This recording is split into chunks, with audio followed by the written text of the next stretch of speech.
Hello friends, welcome to my channel Solving Questions with Gauri Ma'am।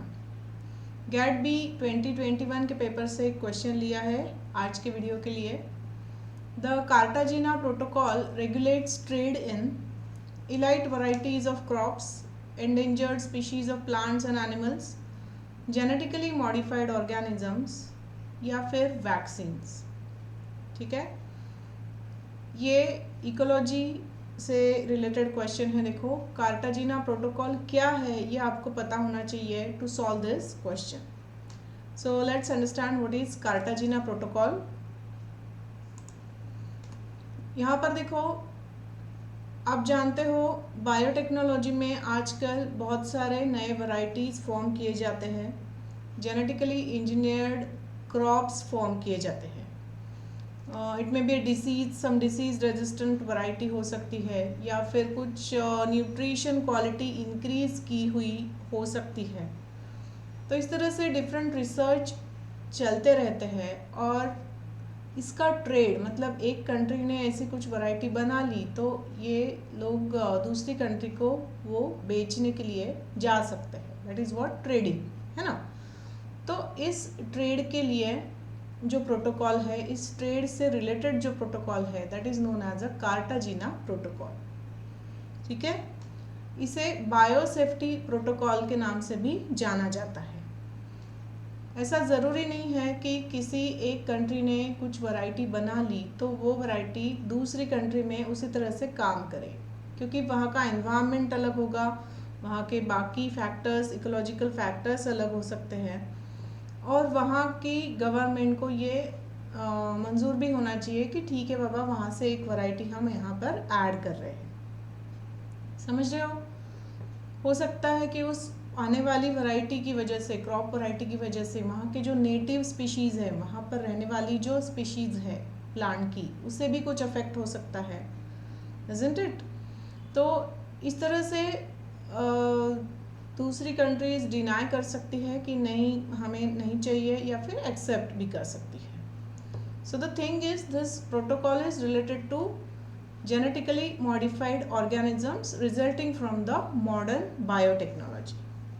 ठीक है, ये एक बार पढ़ लेते हैं। The biosafety protocol seeks to protect biological diversity from the potential risk posed by genetically modified organisms resulting from modern biotechnology।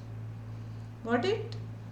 तो ये एक कन्वेंशन बनाया हुआ है for the newly formed organisms, जिसे लिविंग मॉडिफाइड ऑर्गेनिज्म के नाम से भी जाना जाता है।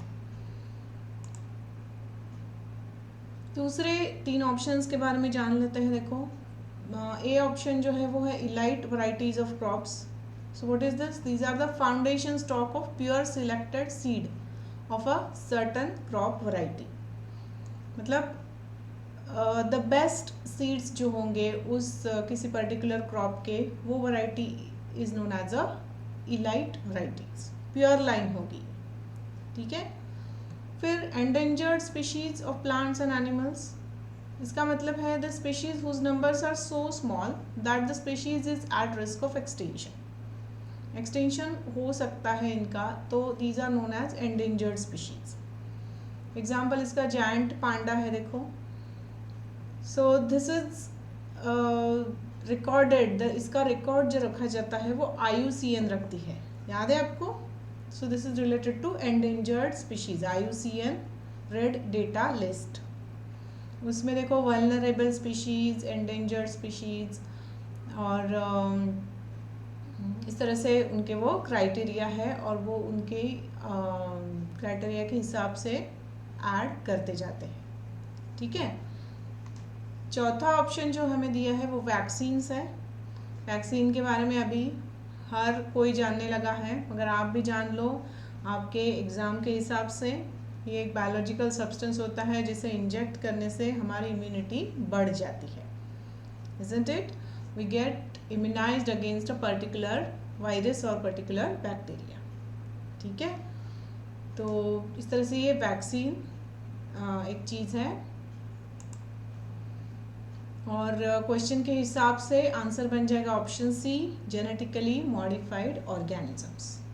ये कार्टाजीना प्रोटोकॉल जो है that regulates trade in genetically modified organisms. Okay, alright. So with this, I'm concluding with today's video. I request you to please like, share and subscribe to my channel, and also to hit the bell icon. I wish you all the best for your exam, for your preparation, and thanks for watching.